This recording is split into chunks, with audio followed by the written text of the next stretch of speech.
Hello बच्चों। हमारा प्रश्न दिया हुआ है कौन सा गलत है। ठीक है। कैथोड किरणें में E/M अनुपात नियत होता है। दूसरा है एनोड किरणें का E/M अनुपात नियत नहीं होता है। तीसरा है प्रोटॉन का E/M अनुपात नियत नहीं होता है। और बीटा कणों का E/M अनुपात नियत होता है। चलिए समझते हैं इस प्रश्न को। तो अगर हमें मुख्य अवधारणा सीखनी है तो हमें समझना होगा कि E/M क्या है। ठीक है। समझना होगा E/M क्या है।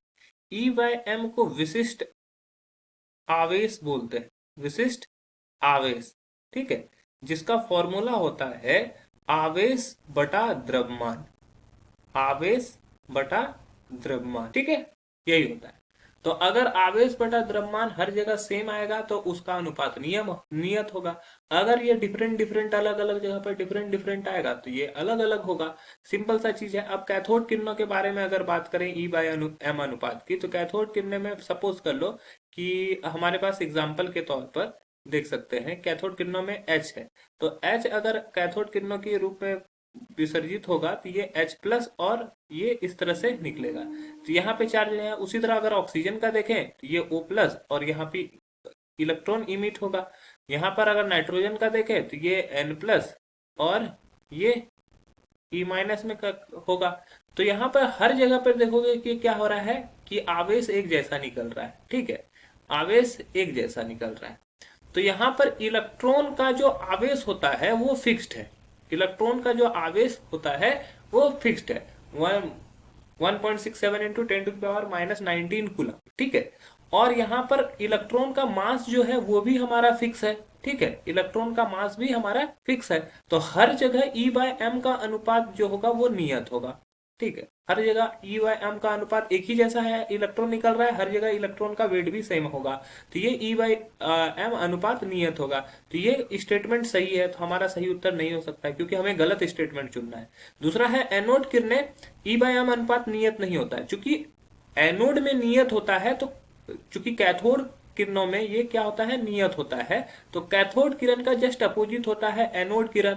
तो वहां पर EM अनुपात नियत नहीं होगा। ये भी हमारा करेक्ट स्टेटमेंट है। तो ये भी हमारा गलत हो जाएगा। तीसरा है प्रोटॉन में EM अनुपात नियत नहीं होता है। तो प्रोटॉन में अगर समझोगे, प्रोटॉन का मतलब हो गया क्या कि अगर हर जगह क्या होगा कि प्रोटॉन बनेगा, हर जगह प्रोटॉन बनेगा। तो प्रोटॉन का क्या होता है, प्रोटॉन का जो आवेश होता है, प्रोटॉन का आवेश जो होता है, आवेश इलेक्ट्रॉन के आवेश की तरह होता है। इलेक्ट्रॉन के आवेश के बराबर होता है। और प्रोटॉन का मास जो द्रव्यमान है वो हर जगह पर नियत होगा। ठीक है। इसका द्रव्यमान जो होगा वो हर जगह नियत होगा। 1.67 × 10⁻⁻27 kg।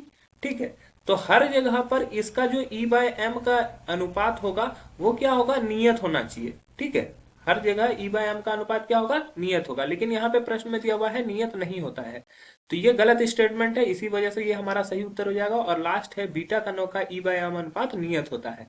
तो बीटा इमिशन मान लो कि एक्स कोई है हमारा। बीटा इमिशन किसको बोलते हैं, कोई मान लो एक्स है जिसका परमाणु द्रव्यमान A और परमाणु संख्या Z है।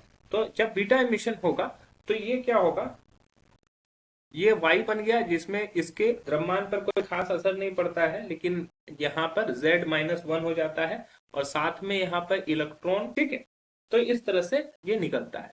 तो हर जगह पर यही अगर होगा तो हर जगह पर यही होने की वजह से इसका आवेश भी क्या होगा, नियत होगा। और द्रव्यमान भी नियत होगा। तो आवेश नियत, अगर आवेश और द्रव्यमान हर जगह नियत होगा तो उसका अनुपात भी नियत होगा। तो ये भी हमारा करेक्ट स्टेटमेंट है। तो ये भी गलत उत्तर हो जाएगा। तो हमारा जो सही उत्तर हो जाएगा वो हो जाएगा ऑप्शन सी।